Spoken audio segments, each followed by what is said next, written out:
los datos también debo reconocer el crédito de la gente de ITA Pergamino, el grupo de Adrián Andriulo, que hemos trabajado con las modelizaciones de carbono que hicieron. En función de esto, nosotros trabajamos con tres rotaciones diferentes, con diferente intensidad, que incluyeron desde gran prevalencia de soja, cultivos como maíz, como sorgo, rotaciones propias de la chacra, a lo cual luego se incorporó las rotaciones de Bayer en la estancia, en el campo de Don Eduardo.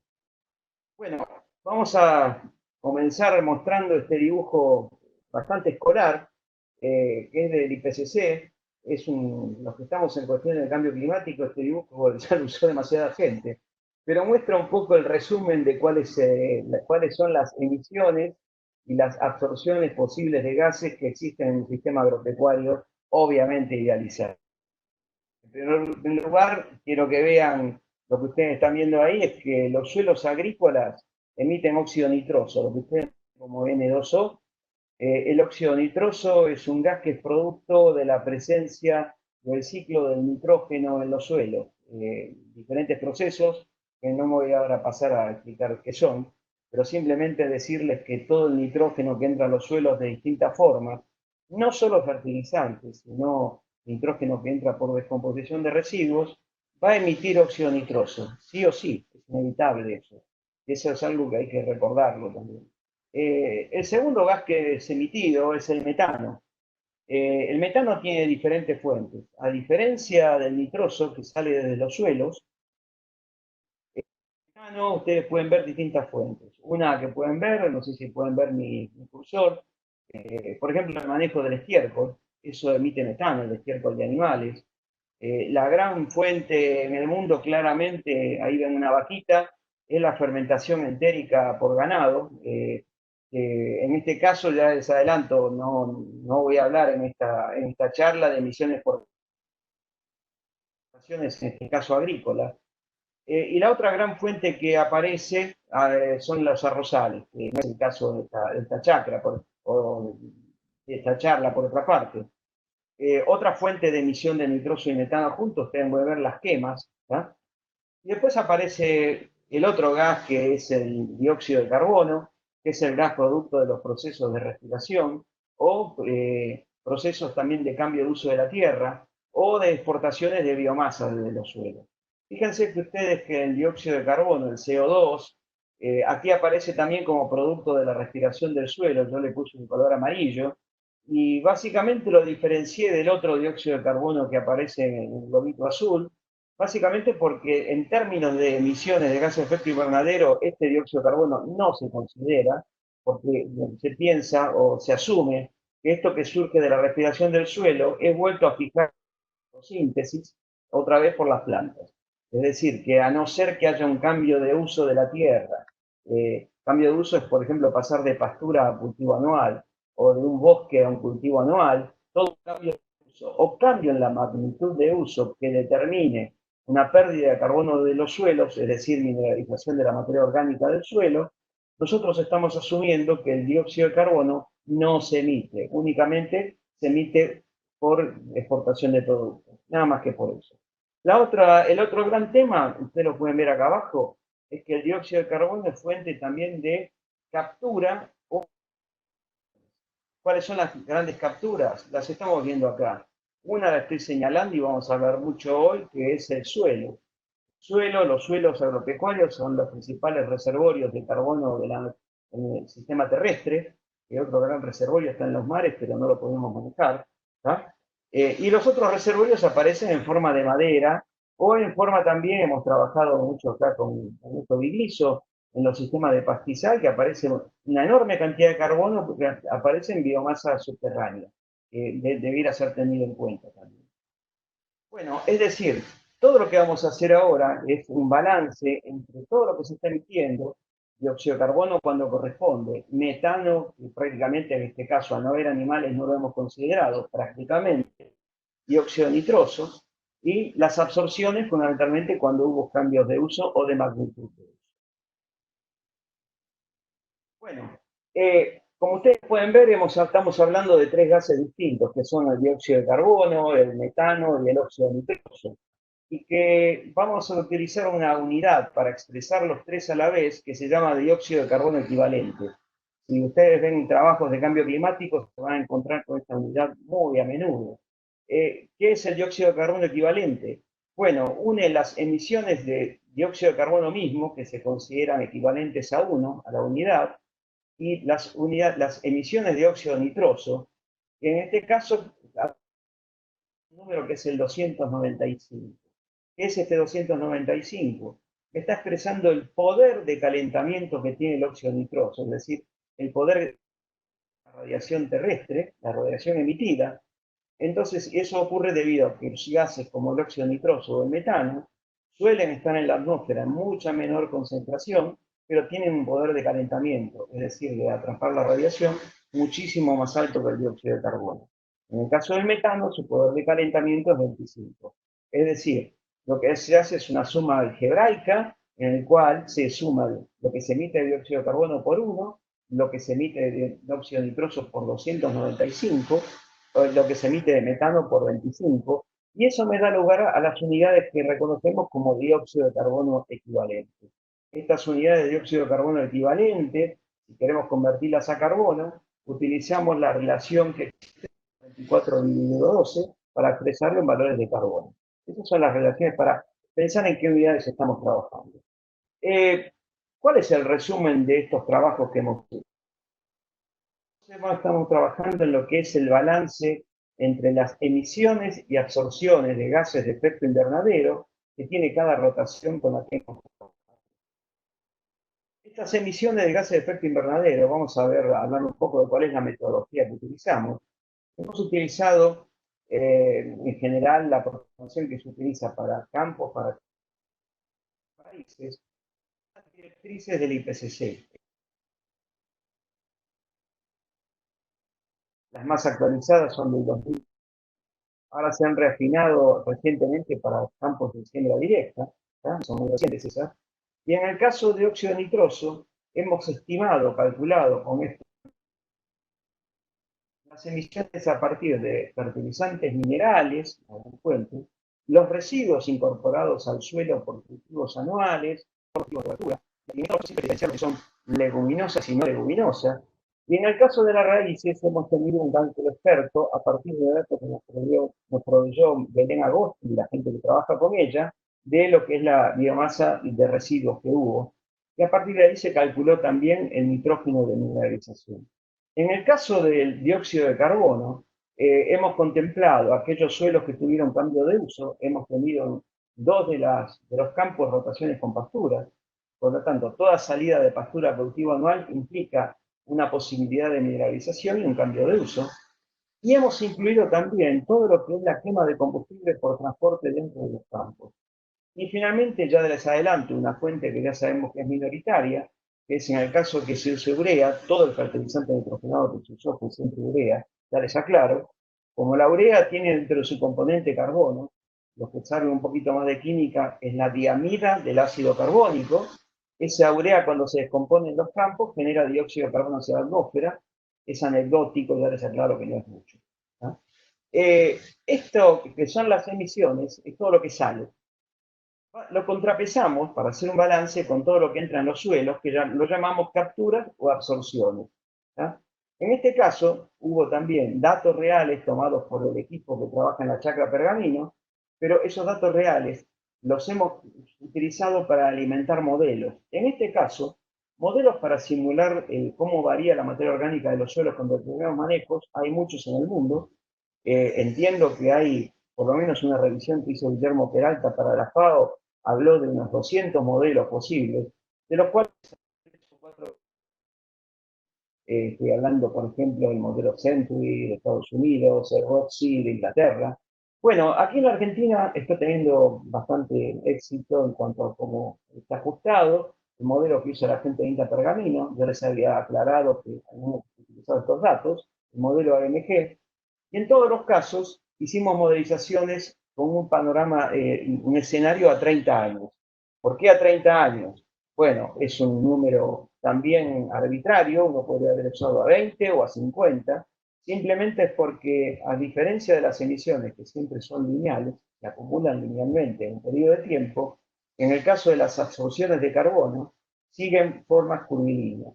Un suelo que gana carbono es de esperar que lo haga en forma curvilínea, en base a ganancias cada vez decrecientes, hasta que llegue un plató, una estabilidad. Se estima que esa estabilidad estaría ocurriendo, estamos seguros que ha ocurrido ya a los 30 años para los suelos nuevos. Obviamente, no quiere decir que a los 29 sigue subiendo, a los 31, obviamente es para estar seguros simplemente. En base a las absorciones y las emisiones, es que se hace el cálculo de entre los balances de emisiones y absorciones a 30 años, una denominación que llamamos emisiones netas, es decir, emisiones brutas, que son lo que se emite de gases, menos lo que se capta, lo que se absorbe, eso me da las emisiones netas. ¿Ah? Y finalmente hemos trabajado con los rendimientos de los cultivos que nos proveyó la chacra para tener una idea de cuáles son los rangos de eficiencia, cuánto estamos emitiendo por cada kilo que se obtiene, o al revés, cuántos kilos de grano obtenemos por cuánto estamos emitiendo. Llevado a todo eso, esto es lo que hemos hecho para trabajar. Es decir, estos son los cálculos que hicimos para emisiones de gases de efecto invernadero, en los cuales hemos tenido datos, lo que se llaman datos de actividad. Por un lado, hemos tenido los cultivos, en los cuales fue importante saber el tipo de rastrojo, el porcentaje de nitrógeno que tiene ese rastrojo, por ejemplo, cuál es el aporte de residuos aéreos, en lo cual, afortunadamente, en este caso, generalmente esto se estima por la relación de cosecha. En el caso de la chacra, esta gente ha trabajado mucho en el campo y nos dio datos reales medidos de residuos en el campo, lo cual en este caso fue un lujo, la verdad. En base a eso, en un cálculo experto nuestro, hemos hecho los aportes de residuos subterráneos, que sale de saber o estimar cuánto puede haber raíces en función de estos residuos aéreos. Los otros datos de actividad importantes fueron cuánto se usó de fertilizantes, la dosis y el tipo de producto, en este caso fue siempre urea. ¿No? El otro dato importante que hemos tenido de la gente de la chacra Pergamino fue la cantidad de operaciones entre siembra, fertilización, pulverización, cosecha, y ya les aclaro, hubo pasturas, y ya me les adelanto, por si hay gente vinculada con ganadería, en este caso las pasturas no tuvieron ganado, fueron pasturas destinadas a cortes para producir rollos de pasto, o fardos también, con lo cual lo único que hemos calculado para las pasturas fueron sus emisiones y también el costo en cuanto a emisiones, en cuanto a las operaciones mecánicas y todo el pasaje que tiene en el campo, todo esto. ¿tá? Todo eso nos llevó a considerar todo lo que es el balance de entre emisiones netas y absorción para hacer los cálculos. Considerando toda esta metodología y todo lo que ustedes están viendo en pantalla, vamos a tomar entonces en principio una de las rotaciones en las cuales hemos trabajado. Les recuerdo, ahí las rotaciones aparecieron ahí debajo. Hemos trabajado con 3 rotaciones. La primera que vamos a mostrar es en San Nicolás, en este caso en la estancia de San Nicolás, en Uranga, cerca de Rosario. En este caso hemos trabajado, son suelos que son los que saben más vinculados con los suelos, son suelos franco-arcillo-limosos en superficie, arqueopérticos, y en este caso la característica que ya venían bastante ya chacareados, con bajos niveles de materia orgánica. El otro campo fue la Matilde, en el partido de Rojas, con la serie homónima, o serie Rojas. Los que ustedes saben, las series Rojas son series ya de texturas más bien franco a franco limoso en superficie, y eran suelos ya mejor productos de materia orgánica. ¿tá? Y luego se sumó los campos Don Eduardo en el partido de Pergamino, que es de la empresa Bayer, todos los ensayos de Bayer, y en este caso, si no me equivoco, son suelos de la serie Arroyo Dulce. Vamos a comenzar simplemente a modo de ejemplo, para que ustedes vean cuál fue un poco la secuencia de pasos que nos llevó a calcular la huella de carbono. Una de las rotaciones en el San Nicolás, a modo de ejemplo. Luego vamos a mostrar todo. Esto en principio, antes de meternos en eso, lo que están viendo es el promedio de todos. Esto para que vean qué pasó en promedio. Todo eso que ustedes vieron atrás, todas las rotaciones, todos los campos, lo que me dio un promedio de emisiones brutas totales, brutas les aclaro, no está contemplado cuánto está incorporando el suelo, de 2 toneladas de dióxido de carbono equivalente, que eso significa que se emitieron en promedio, entre todos los años, 0,54 toneladas de carbono por hectárea y por año. Se perdieron, es así. ¿tá? ¿De qué se compuso esa pérdida? Lo primero que quiero que vean esta barra que ven acá es la enorme variabilidad que tuvo esto. Es decir, mucho de lo que vamos a hacer, digo vamos porque estuvo Guillermo y yo, a explicar posteriormente es de qué se trata toda esta variabilidad. ¿De qué se trata? Bueno, en principio, adentro de todo esto, ustedes ven cuál es la torta o de qué se compuso. Van a ver ustedes en principio en color azul oscuro y en color azul o celeste claro, van a ver ustedes las emisiones directas de óxido nitroso causadas por los fertilizantes, llegaron un 23% en promedio. Las emisiones indirectas, que ya les aclaro que son solamente de los fertilizantes también, debido a procesos de deposición atmosférica de amoníaco, la volatilización causada esto, fundamentalmente, ¿tá? Todo eso llevó un 46%. Tenemos un 35% en color verde, que son emisiones directas de óxido nitroso, que fueron causadas por la descomposición de los residuos en el campo, los residuos de los cultivos, de los verdeos, de las pasturas, todo eso llegó a esto. ¿Tá? Les aclaro una cosa, ¿saqueo hubiera habido animales? La historia hubiera sido otra. Habría que haber considerado el metano, la orina de los animales. No hubo animales, entonces no lo estamos considerando acá. Y ustedes van a ver emisiones en color marrón ahí en la torta que llevan un 11 y un 1% respectivamente. Esos son las emisiones directas causadas, este 11%, son los casos en los cuales detectamos que hubo pérdida de carbono de los suelos, sea porque pasamos de pastura a cultivo anual, sea porque hubo una disminución, una pérdida de intensidad de uso que llevó a que el suelo pierda carbono, y en ese caso se considera que hay una emisión de dióxido de carbono hacia la atmósfera. ¿Tá? Esa emisión genera dióxido de carbono en sí mismo y a su vez genera óxido nitroso por el proceso de mineralización de la materia orgánica. Eso llevó un 12%. Ahora, como bien les dije, vamos a ver en un ejemplo que vamos a tomar al azar, simplemente, una de las rotaciones del campo San Nicolás, simplemente una de ellas es para mostrar un ejemplo, nada más, de ver cómo se llegó a estos números, para un caso de una rotación. Lo que ustedes están viendo acá es que hicimos, están viendo ustedes, un ejemplo para una rotación en San Nicolás, esto les aclaro, les recuerdo, son suelos pesados, arquidoles franco-arcillo-limosos. Ustedes están viendo ahí una rotación que tiene trigo soja de segunda y arveja maíz, y donde van ustedes que entre el año 2012 hasta el 2018 se fue alternando trigo soja, arveja maíz, trigo soja, arveja maíz. Es decir, estamos presenciando una rotación que no tuvo cultivos de cobertura, pero tuvo siempre dobles cultivos. Es decir, no hemos tenido barbechos invernales sin cultivo en este caso. Lo que ustedes pueden ver ahí, siempre en color azul, fíjense como todos los años, todo lo que es azul, lo que provino del fertilizante, llevó una gran parte de estas emisiones de óxido nitroso todos los años. Y vemos lo que llegó de la descomposición de los residuos, y me está apareciendo siempre en color amarillo acá lo que se llevó el combustible. Y aquí ya disparo la primera novedad, que por lo menos para mí, ¿cuál fue? Que pese a que hubo rotaciones muy diferentes en cuanto a la cantidad de pasadas que tuvo en tractor, en fumigaciones, en cosecha, en preparación del terreno, en preparación del terreno estamos hablando de pasadas para glifosato, etcétera, etcétera, ¿tá? Todo lo que llevó al combustible siempre fue una proporción mínima. Es decir, hablando en criollo, no movió la aguja, lo que ustedes ven en color amarillo. ¿Tá? Y aparece, por ejemplo, acá, en un solo caso, la mineralización de la materia orgánica. En este caso, como no hubo pastura en esta rotación, claramente fue una disminución de intensidad de uso que llevó a que el suelo pierda materia orgánica, con lo cual se consideró en este caso emisión de dióxido de carbono. Lo que se hizo entonces con estos 6 años, se los promedió y se los proyectó a 30 años para poder hacer la equivalencia con lo que pasó en el suelo. Ese fue el procedimiento que se hizo. Esto lo llevamos a esta proyección a 30 años de las emisiones. Ustedes, como les dije, las emisiones siempre se acumulan linealmente, simplemente una suma. Este es el acumulado a 30 años. Se va acumulando un año detrás de otro. Y lo que pueden ver acá, en principio en línea roja, son las emisiones totales.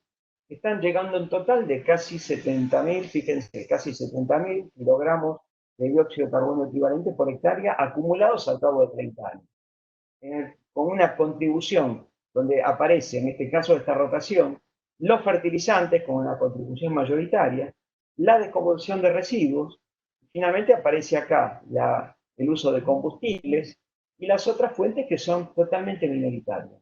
Ya les aclaro que en todas las rotaciones van a ver estas dos fuentes, que son la que siempre aparece en color azul, que es no fertilizante, y la que siempre aparece en color verde, combustión de residuos, siempre son un poco la que lleva la parte importante. Vamos a ver entonces la otra parte, que son las absorciones. Me queda acá las emisiones totales en línea roja, que la traigo de la figura anterior, como recuerdo. Esto es lo que emitió, recuerden que llegaba a 70.000 en total. Es la simulación con el modelo AMG de qué pasó en este suelo. En este suelo, en un argidol vértico de la serie Uranga, donde ustedes pueden ver que en este caso estamos viendo secuestro de carbono. Ven que son, en este caso son valores positivos. El suelo está ganando carbono en esta rotación. Fíjense cómo las ganancias de carbono en general siguen una tendencia que tiende a ser un plató, llegando a casi una estabilización al cabo de 30 años. Esta es la proyección realizada con, en este caso, algunas situaciones en las cuales llegó un plató previo y luego siguió subiendo.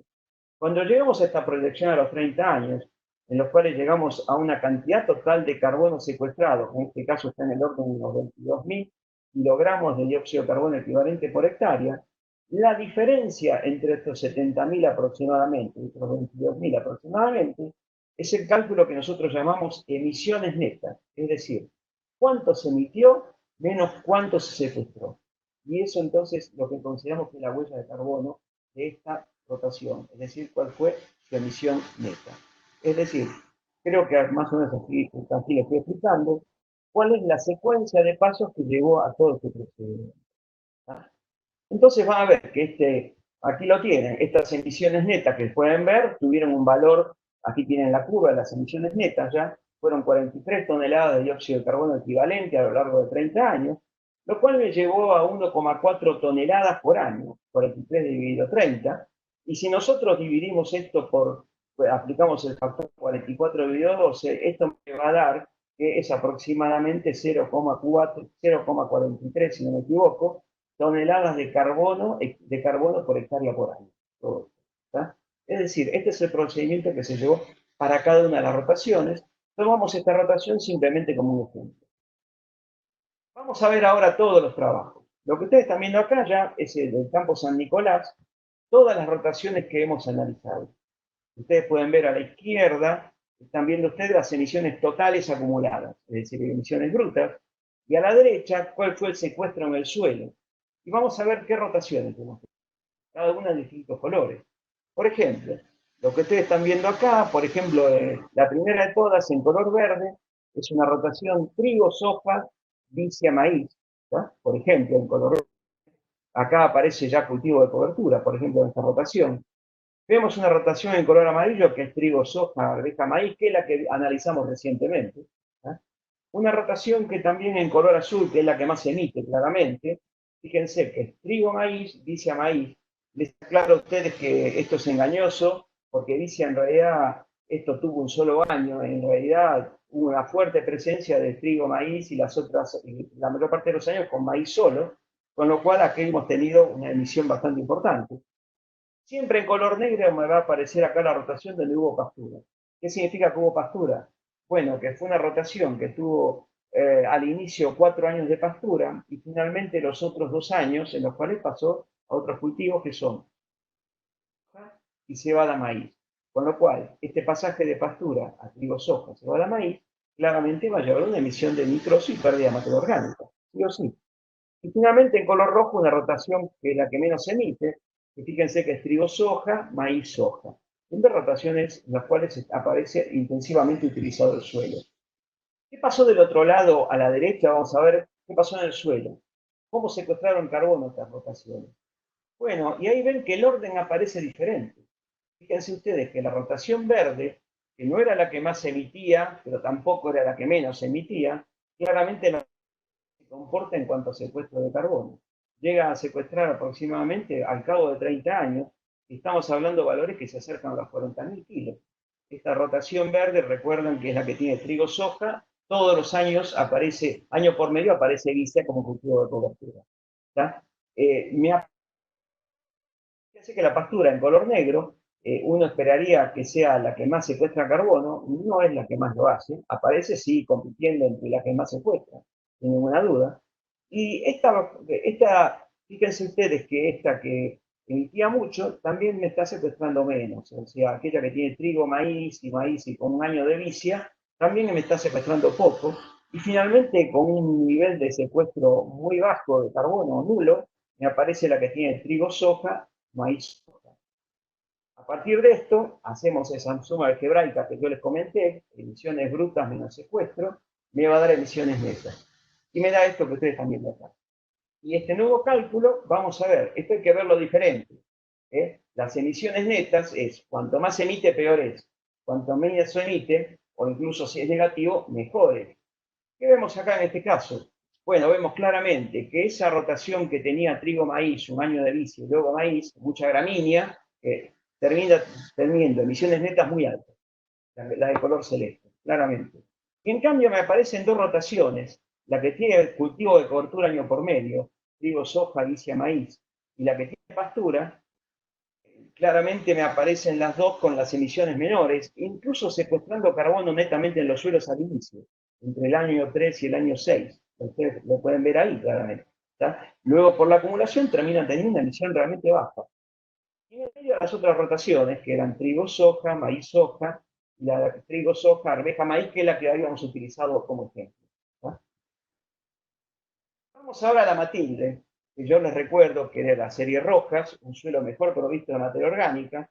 Vamos a ver que el mismo ejemplo, hemos tenido rotaciones muy diferentes en las cuales tenía trigo, por ejemplo, acá en color azul me aparece trigo maíz, vicia maíz, ¿tá? Una rotación que emite menos esta. En color rojo me aparece trigo soja, maíz soja. Finalmente hemos tenido pastura en color negro otra vez. Rotaciones con trigo, soja, cebada, maíz en color verde en este caso. ¿Tá? Pero en este caso lo que ustedes pueden ver que me aparece la rotación que tiene cultivo de cobertura, claramente es trigo maíz con bici, es la que tiene color azul, y la rotación con pastura. Las otras tienen o dobles cultivos, pero no tienen cultivo de cobertura, o tienen gran prevalencia de gramíneas, y en color negro otra vez la rotación que tiene pastura. ¿Qué vemos acá? Que todas las rotaciones en cuanto a las emisiones totales, o sea, las emisiones totales, tuvieron un comportamiento bastante parecido. Recién se diferenciaron hacia el final, donde tuvo mejor maíz y vicia maíz, y el resto que se estuvo más arriba. En cuanto a cómo secuestran carbono estas rotaciones, lo que quisiera destacar es que hay un comportamiento muy distinto al suelo anterior. El suelo anterior tenía menos carbono inicial, era más pobre, con lo cual ganó carbono más fácil. Los suelos, cuanto más pobres en carbono, más fácil ganan carbono. Este suelo mejor provisto de series rojas, fíjense que excepto la pastura que secuestró carbono netamente, color negro acá, y excepto esa rotación que tiene cultivo de cobertura, digo maíz, dice maíz en color celeste, que también secuestró carbono, el resto tuvo un comportamiento absolutamente neutro. Otra vez, hacemos las emisiones netas, que surgen de hacer la suma algebraica entre las brutas a la izquierda y cuánto secuestra, o sea, las absorciones a la derecha, me lleva a este comportamiento. Otra vez les recuerdo, esto hay que verlo al revés. Cuanto menos se emite, mejor es acá.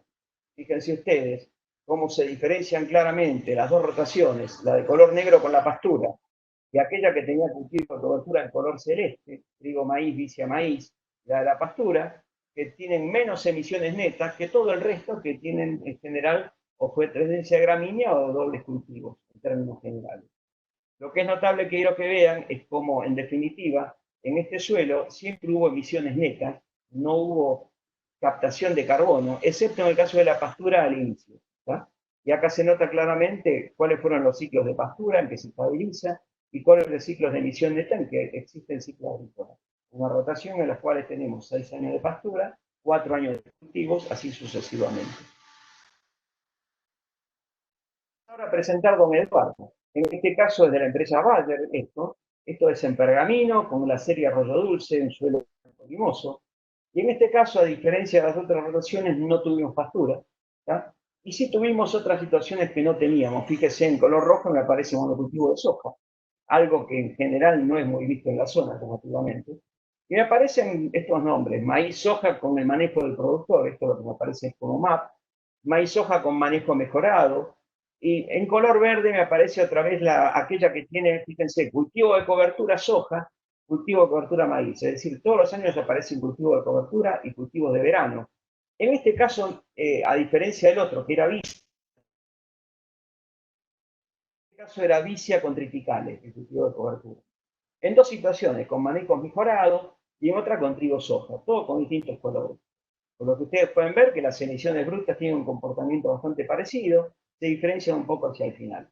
Y en cuanto al secuestro de carbono en este suelo, acá otra vez me aparecen que dos de las rotaciones, aquella que tiene cultivo de cobertura soja y maíz con manejo mejorado en color verde, y aquella que tiene trigo, soja con cultivo de cobertura, las dos que tienen cultivo de cobertura son las dos que se destacan netamente por secuestrar carbono, mientras que las otras tienen un comportamiento de un secuestro muy leve o nulo.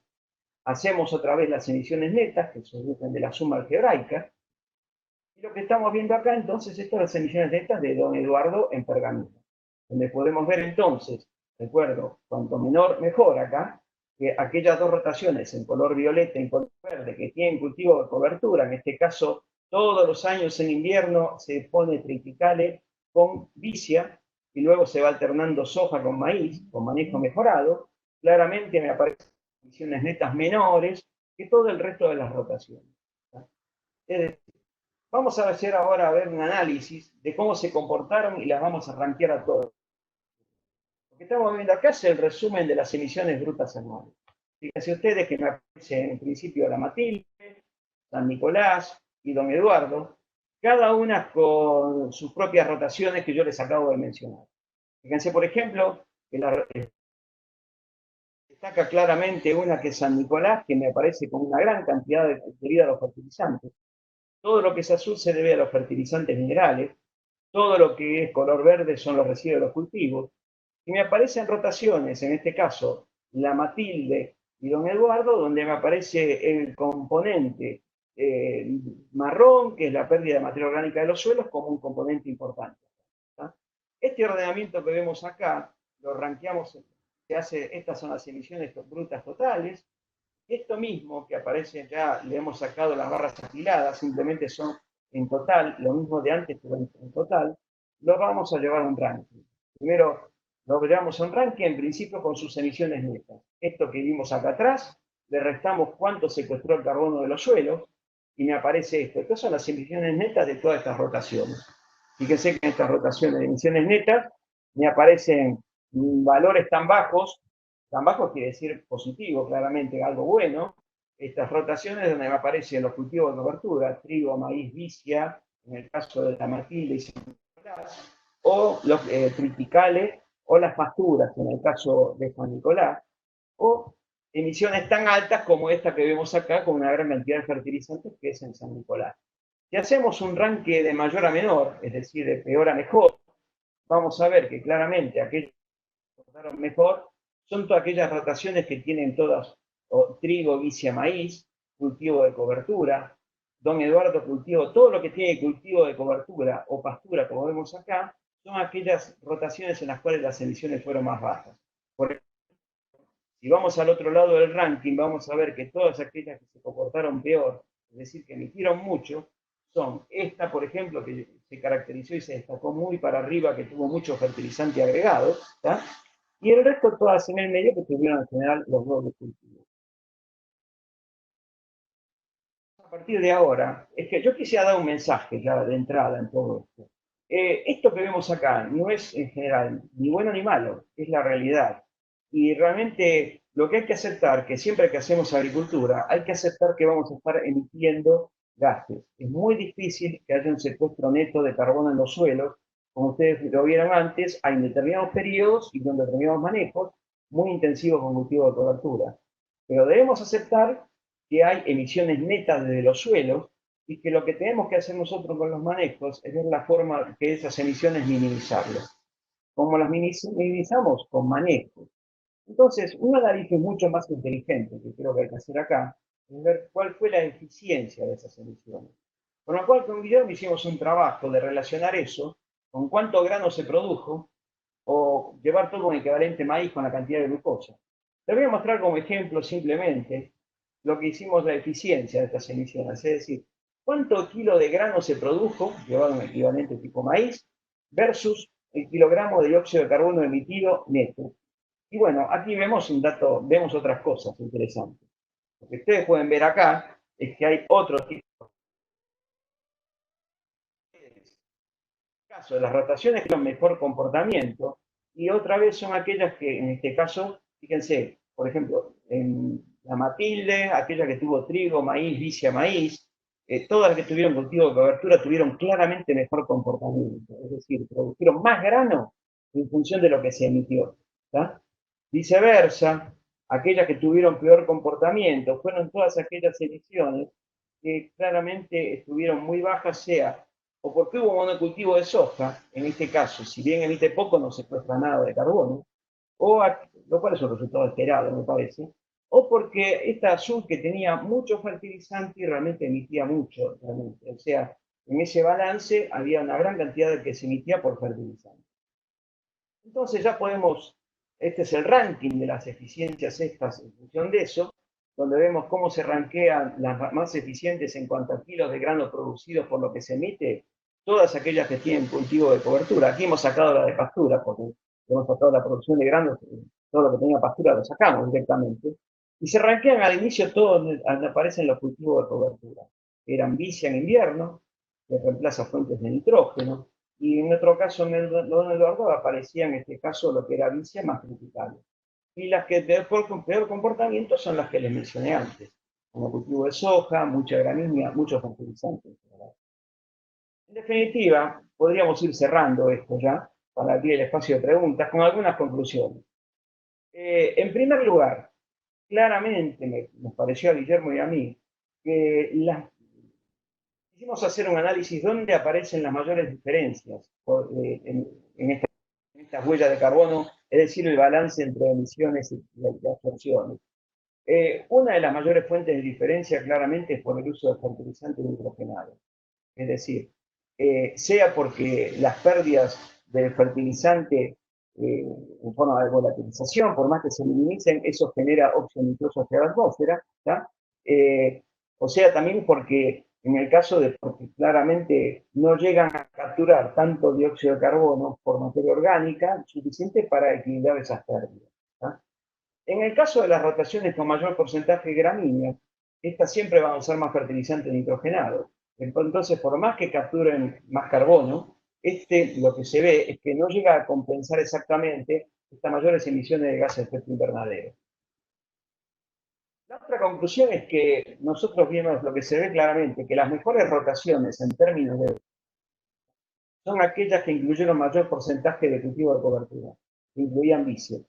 Es decir, que no solo capturan más carbono, sino que también emiten menos. Es decir, ¿por qué emiten menos? Y bueno, porque está faltando la fuente de emisión que es la del fertilizante.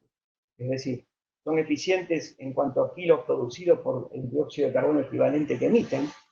¿Y eso a qué se debe? Están generando un rastrojo con más nitrógeno, pero esto no se traduce en más emisiones netas. Esto habla de los beneficios de reemplazar cobertura y reemplazar fuentes de fertilizante, es decir, captar nitrógeno de la atmósfera. Algunas otras conclusiones. Lo que se ve acá es que rotaciones menos intensivas, claramente la monocultura de soja, emiten poco. Pero ¿cuál es el problema? Es que gasto poco pero gano menos. Es decir, no gano carbono en los suelos, con lo cual no es eficiente. Y bueno, los que son, también sabemos que no son eficientes tampoco por la protección de los suelos y la vida en el suelo. Es otro análisis, obviamente. Finalmente, ¿qué pasa con las pasturas? Y vamos a hablar, aclaremos que estas pasturas les falta el agente principal que es la vaca. No tengo la vaca, que emite metano, que recicla nutrientes, es otra historia con las vacas, aclaremos eso. Pero estas pasturas que se hacen para producir fardo, rollos de pasto, claramente ganan carbono en los suelos. Pero en los ciclos agrícolas posteriores emiten parte de lo que ganan, lo van perdiendo uno lo que ve muy claramente es que compiten totalmente con los cultivos de cobertura, o lo digo al revés, los cultivos de cobertura, aquellas que tienen cultivos de cobertura, compiten con las pasturas, eso es una sorpresa muy importante. Estas rotaciones obviamente son buenas, pero no necesariamente son mejores en términos de emisiones netas, mucho más como una rotación que tenga cultivo de cobertura.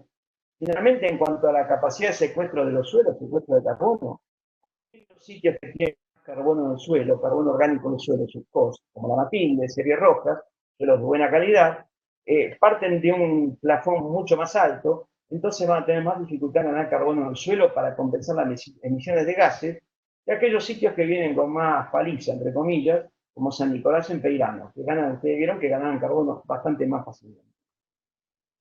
Finalmente, luego de las conclusiones, y termino, algunas inferencias o deducciones. Eh, no quisiera decir que estoy condenando el uso de fertilizantes, de ninguna manera. Digo porque a veces, no entre el público de agrónomos, pero público que es ajeno a la agronomía, rápidamente sale con esa conclusión. De ninguna manera. No debemos pensar eso, debemos pensar en el uso eficiente de los fertilizantes, es decir, una agricultura cada vez más eficiente en términos de kilos producidos versus kilos emitidos. ¿Tá? No debe inferirse para nada que no se debe fertilizar con nitrógeno, por el contrario, la fertilización nitrogenada es una herramienta clave. Sin embargo, lo que muestra esto es que hay que trabajar fuertemente en tecnología de fertilización bajas en emisiones de nitroso, que se combinen con la presencia de cultivo de cobertura, que parte de ese nitrógeno parte de la atmósfera. Eso creo que es una conclusión que surge muy claramente de este trabajo. Les agradezco a todos enormemente la atención. Aquí establecemos Guillermo y yo. Les aclaro que no somos más que estas caras bonitas, no somos más que eso. Así que dejo abierto el espacio para preguntas. Muchas gracias, Miguel. Impecable, como siempre. Bueno, acá hay varias preguntas. Voy a tratar de ordenarlas porque la verdad que llegaron muchas. Recuerden, si quieren hacerle una pregunta, lo más fácil es para hacerlo a través del QIA o PIR, depende si lo tienen en español o en inglés. Eh, Igual, Tomás, si hay algo que va a quedar pendiente, la gente me conoce, me lo hace llegar al mail, ¿no? por supuesto, y vamos a tener algún resumen de la charla también en los canales de comunicación de Apresid para que la gente lo pueda ver. Eh, si alguien quiere formularle alguna pregunta específica a Miguel por micrófono, me avisa si lo puedo habilitar, pero yo voy a tratar de leer las que llegaron, que son bastantes. Acá hay una que dice si es recomendable que un productor realice estudios midiendo las emisiones netas de las actividades de su campo, o más bien evaluar qué prácticas realizar y o modificar tendiendo a disminuir esas emisiones y favorecer el secuestro. A ver, vamos a aclarar una cosa. Todo esto que hemos mostrado es un trabajo que se hace desde el gabinete con metodologías del IPCC, se hace con planillas Excel, que obviamente hay un conocimiento muy fuerte detrás de todo esto. Obviamente esto se debe combinarse con datos de la realidad. Lo lógico es tener datos de carbono medidos en los campos. Ahora, pensar en que vamos a medir óxido nitroso en los campos es propio de, es terriblemente trabajoso, yo estoy metido en eso, terriblemente trabajoso, muy variable, es propio de una institución grande que lo hace combinando con los productores. De hecho, hay proyectos donde el INTA con las universidades y CREA y ACRECID están trabajando en estos temas. Eh, la aproximación que hay desde las empresas agropecuarias o de la producción es esta. Realmente es, basándose en datos de la realidad, llegar a estas estimaciones. Ahora, la pregunta me parece interesante es acá, ¿para qué hago esto? A mí me parece que esto, por un lado, me permite saber eh, cuán ambientalmente sustentable estoy siendo. Es una parte, ¿no? Obviamente la otra parte tiene que ver con otras cosas que ustedes no lo saben, es decir, cuestiones que tienen que ver con, por ejemplo, bienestar animal, contaminación, etcétera, manejo de los envases, no voy a meter en eso ahora, ¿no? Pero esto a mí me permite llevar a un paso de saber cuál es mi huella de carbono. Y es el paso que sigue a los esquemas de certificación, porque evidentemente un productor que entabla este camino y un camino de mejora progresiva, es decir, implica conocer cuál es su adicionalidad, de dónde parte, cómo va ganando carbono su sistema, eso permitiría entrar en esquemas, por ejemplo, de mercados de carbono en el futuro. Les aclaro, estos mercados de carbono permiten saber básicamente a partir de una situación de base, lo que sería negocios como son usuales, en inglés es business as usual, a partir de ahí, con un esquema determinado, cuánto fui ganando carbono. Es decir, podemos hacer esto, pero esto tiene mucho sentido si voy a entrar en un esquema de mejora continua, donde de alguna forma esta herramienta la voy a utilizar posteriormente en beneficio de mi empresa.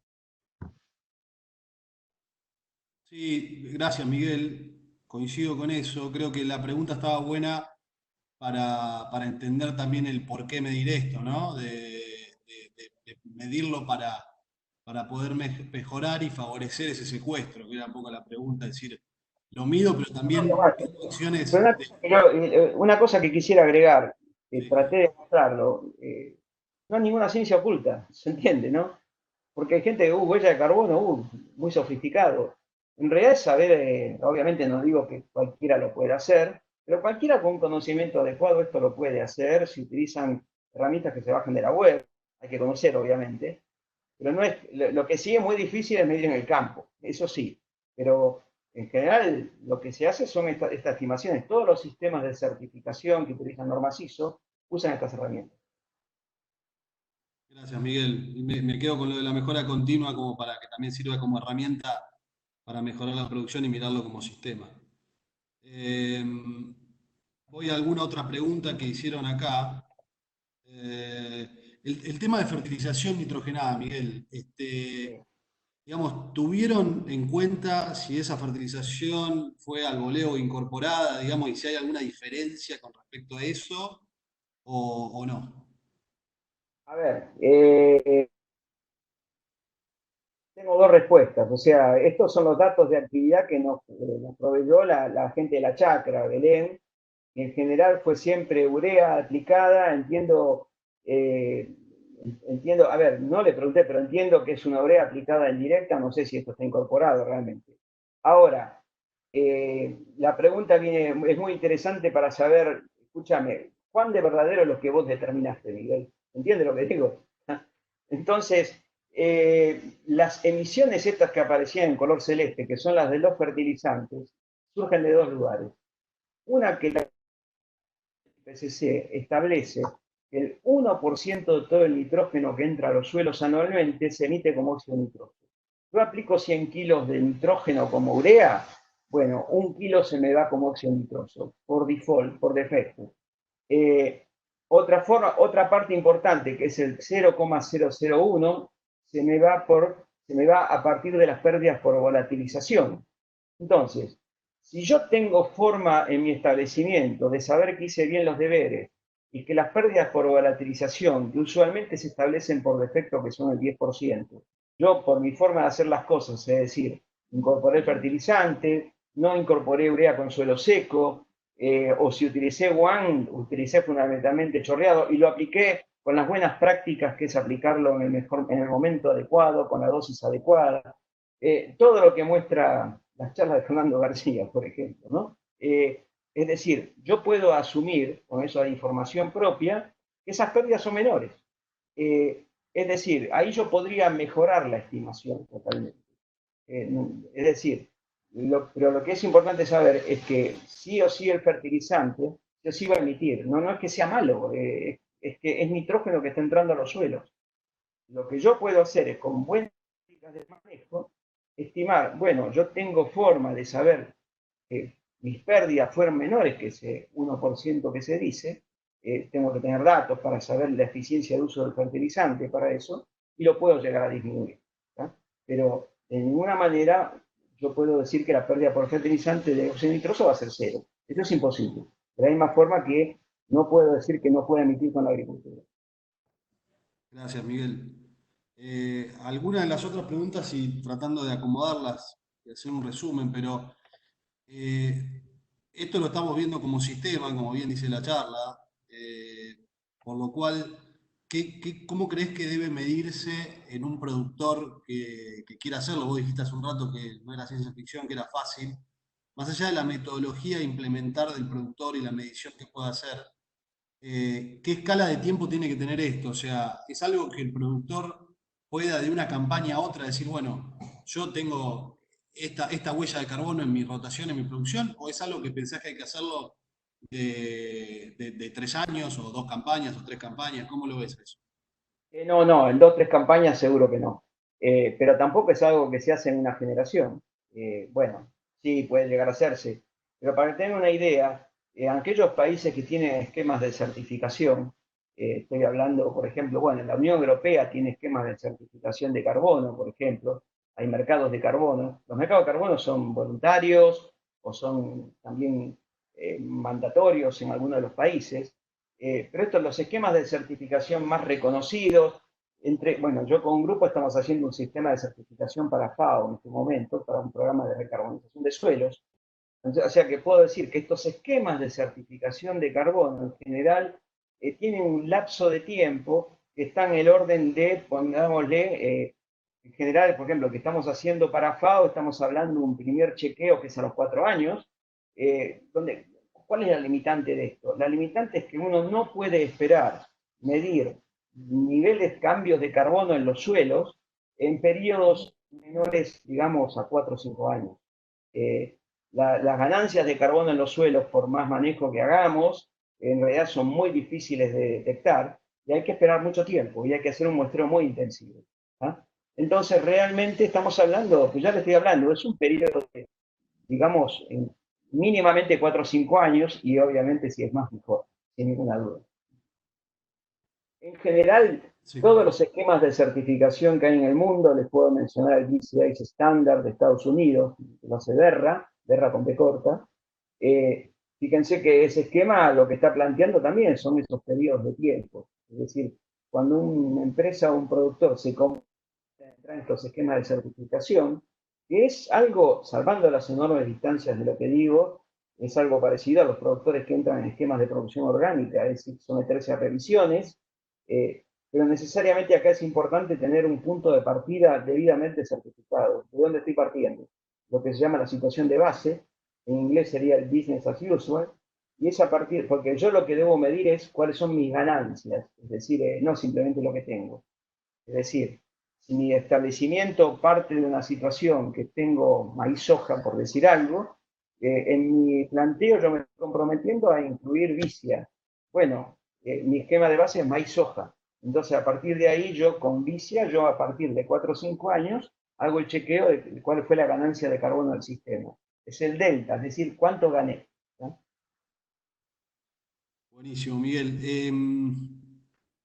¿Cómo ves el tema de esto? Fue claramente, mostraste los ejemplos en zona pampeana, Pergamino, Rojas, donde hay algunas condiciones edáficas, digamos, muy buenas y climáticas también a priori que podrían ser mejores. En zonas o en regiones que son áridas o semiáridas, digamos, acá, por ejemplo, alguien pregunta en Córdoba, ¿no? Con menor humedad en suelo y demás. No sé si tenés alguna experiencia y si no la tenés, ¿qué se podría estimar como huella, digamos, en base a esas condiciones, ¿no? Esas condiciones edáficas y climáticas. Poner más fácil. Tenemos una enorme oportunidad de ganar carbono en el país en toda la Patagonia. No sé si me expliqué. Simplemente por buen manejo. Cuanto más pobre es un suelo, más fácil es subir. Si yo tengo un suelo que tiene 0,5 de materia orgánica, con buen manejo lo puedo llevar a 1. ¿Cuánto gané? 100%. ¿Me explico? Estos suelos que mostré hoy son suelos que tienen 3, 4% de materia orgánica, 3%. Como mucho yo lo puedo llevar a 3 y pico, no sé si me expliqué. Es decir, las ganancias reales en el suelo están en el orden del 10% como mucho, si lo detecto. En las situaciones, bien obviamente, como decía un amigo, con agua cualquiera es agrónomo, ¿no? Es decir, hay que aprender a manejar situaciones áridas, pero la oportunidad de ganar carbono son muchísimo más altas, porque son suelos que eran más pobres. En general son suelos de texturas más arenosas, que parten de un nivel más bajo, y donde por hacer buenas coberturas de suelo, que mantengan más un si aumento más la cantidad de carbono en los suelos, aumento más la masa que incorporo, yo gano carbono en los suelos. Bajantes, así, ¿eh? Es decir, perdón, y ni hablemos de hacer riego. Ahí sí, las ganancias son espectaculares. Sino que lo diga Te iba a hacer ese Magalí, comentario y otra que pregunta. está haciendo Anchoel. Por eso. Claro, te iba a hacer también la pregunta en base al riego, digamos, ¿cómo lo veías? Pues justo. No, digo, lo que es importante es saber de dónde parto. Es decir, dentro de mi planteo, dentro de mi planteo de mejora, en el cual entro en un esquema de mejora a lo largo del tiempo, donde incluyo el riego, y eso indudablemente es obvio que con agua voy a subir los niveles de rendimiento, obviamente, seguramente vamos a tener ganancias, sin ninguna duda. Pero incluso sin riego, Eh, los trabajos que tiene toda la red de cultivo de cobertura mismo de Apresido, o la que tiene el INTA, la que comanda Beto Quiroga, muestran claramente cómo con cultivos de cobertura no solo manejamos mejor la humedad de los suelos, sino que también logramos mejores rendimientos. Es decir, creo, si algo demuestran estos cultivos es que son una herramienta fenomenal precisamente en estos lugares. Buenísimo. Miguel, ¿qué, bueno, hay algunas preguntas obviamente de qué salto cualitativo y cuantitativo también. Agregaría yo que dio el sistema de siembra directa para mejorar la medición esta. Yo no sé si está o hay alguna experiencia medida en algún lugar donde no se aplique, o por lo menos de forma regular, siembra directa. No, ya no, porque ¿sabés lo que pasa? Que, o sea, la situación inicial, el famoso, habría que buscarla en los años 90, cuando había disco y todo eso. Hoy en día son situaciones excepcionales. Entonces, eso es otro mensaje importante que hay que dar. Difícilmente yo pueda plantear en una situación de vaso inicial la situación con laboreo. Ya, o sea, lo que llamamos laboreo convencional, hoy lo convencional es así siempre directa, es así. Entonces, necesariamente hay que plantear otro esquema. Ahora, si yo todo esto lo comparo con lo que pasaba en sistemas con laboreo, bueno, indudablemente la historia es otra, porque estas pérdidas de carbono de los suelos a partir de pastura, bueno, ustedes la recordarán, pero estamos hablando de pérdidas, tenido pérdidas de 30 a 40%, y hay quien dice que más también, por ejemplo. Y por otra parte, hay que considerar también, si bien esto no mueve la aguja demasiado, todo lo que es transporte en los campos y otro tipo de situaciones, ¿no? Pero sí, indudablemente, recuerden que la huella de carbono es el balance que hay entre cuánto se emite y cuánto se absorbe o cuánto se secuestra. Entonces, yo simplemente les digo, en lo que se emite, claramente que ese componente que aparecía en color marrón, que es la combustión de la materia orgánica de los suelos, iba a estar en todos lados. Ya ahí me aumenta seguro. ¿Tá? ¿Y cuánto se secuestra? Bueno, así como le decimos que bajo siembra directa, lo más probable es que yo pueda mantener los niveles de carbono y en determinadas rotaciones pueda llegar a ganar. Sí les digo que con laboreo, lo que llamamos el convencional, con laboreo mecánico, que favorece la pérdida de carbono, claramente eso genera no secuestro, sino pérdida de carbono en los suelos. Es decir, no hay absorciones directamente. Con lo cual, las emisiones netas se esperaría que sean muchísimo más altas. Yo sé que lo que mostraste obviamente tiene relación bien a los aspectos de manejo del cultivo propiamente dicho, pero bueno, acá hay algunas preguntas también que hacen referencia si tuvieron en cuenta emisiones propias de la maquinaria involucrada o de los No, distintos sí, sí, recursos externos. totalmente. Lo que aparecía en color amarillo, que es uso de combustible en el campo, son esas emisiones. Sí, sí, sí. Y en eso me olvidé, dentro de los créditos del trabajo, debo reconocer que mucho de lo que se buscó es consumo de gasoil. Los datos que me dio Belén en Agosti fue el número de pasadas. Y lo que sí recorrimos a biografía es, bueno, cuánto se gasta en operaciones de cosecha, cuánto gasta una cosechadora, litros de gasoil, eh, esto llevado a hectárea, cuánto gasta en una operación de siembra o de plantación, cuánto gasta fumigación, y a partir de ahí, por tabulación, simplemente sabemos cuánto dióxido de carbono, no solo dióxido de carbono, eh, las maquinarias emiten dióxido de carbono y cantidades ínfimas de nitroso y metano por la quema de gasoil, que no lo he mencionado. Eso en general está tabulado. Sí tuve que recurrir a la ayuda de un amigo de INTA, Guillermo Marrón, que me habló cuánto gasta una alfardadora, que no puede encontrar en ningún lado y yo no sabía. Pero sí, sí, está contemplado. Eso que aparecía en color amarillo es lo que me están preguntando.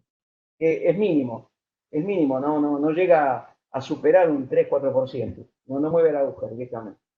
Claro, claro, claro. Sí, eso, Pese a que tuvimos situaciones con 4 fumigaciones, otras con 8 fumigaciones, no mueve la aguja directamente. sí, eso es interesante, creo, después para lo que sigue Tranqueras afuera, que todo el ciclo de vida, digamos, que puede tener involucrado un producto final y es lo que al final Pero eso termina es fruta. evidenciándose en un mercado. Tranqueras adentro. Bien, Lo que es importante en estas huellas es dónde está mi límite. Eh, por eso, esta es la huella dentro del campo. Evidentemente, si vamos a huella de producto, a ver, un señor que está produciendo en Charata, Chaco, o en Bandera, Santiago del Estero, que debe llegar a puerto en Rosario, evidentemente, si hagamos huella de producto, hay que meterle la huella de la logística y del transporte. También después vienen otras huellas, secado de grano, es decir, si hacemos huellas fuera de tranquera, vamos a todo lo que es proceso de transporte, procesos de industria, secado, es otra historia. bueno, Miguel, ahora para ya ir cerrando con algunas preguntas que quedaron, acá pregunta María Eugenia, ¿a qué profundidad midieron biomasa de raíces? No sé si tenés el dato ese. No, la biomasa, a ver, todos los datos, no, biomasa de raíces no hemos medido. Lo que midió, no, Aramos dijo el mosquito.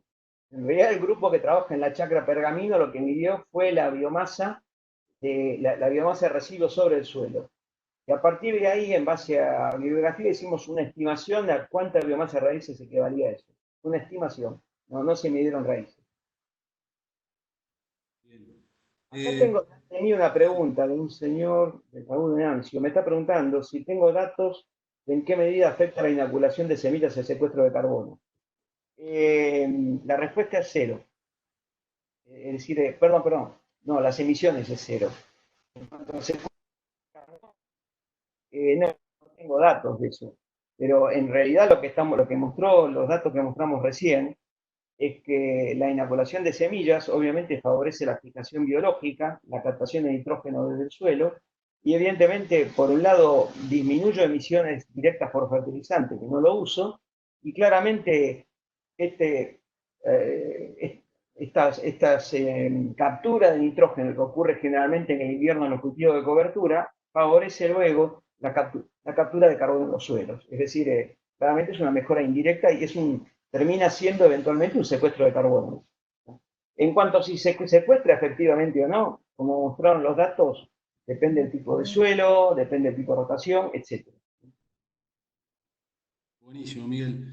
Yo te voy a agregar una pregunta y un poco también para ir cerrando y a modo de conclusión. Eh, Vos hablaste de digamos, algo que podía adoptar cualquier productor o empezar a poner la lupa sobre esto en sus producciones.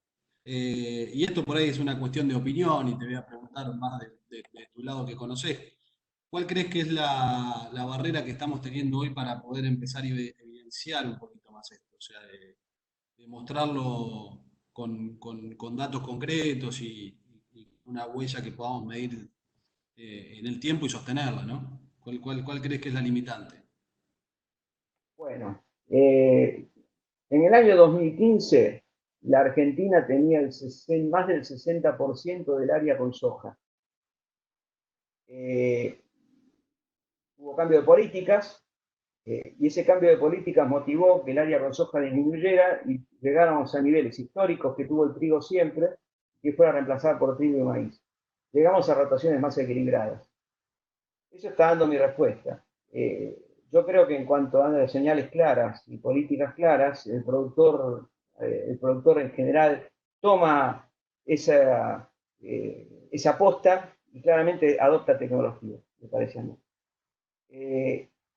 Eso en cuanto a rotaciones con tecnología mejorada. Ahora, en cuanto a usar estos esquemas, indudablemente creo que ese es un paso que debe dar nuestro país, que es que me parece a mí que si queremos, esto lo que voy a decir es absolutamente opinable, ya, ¿no?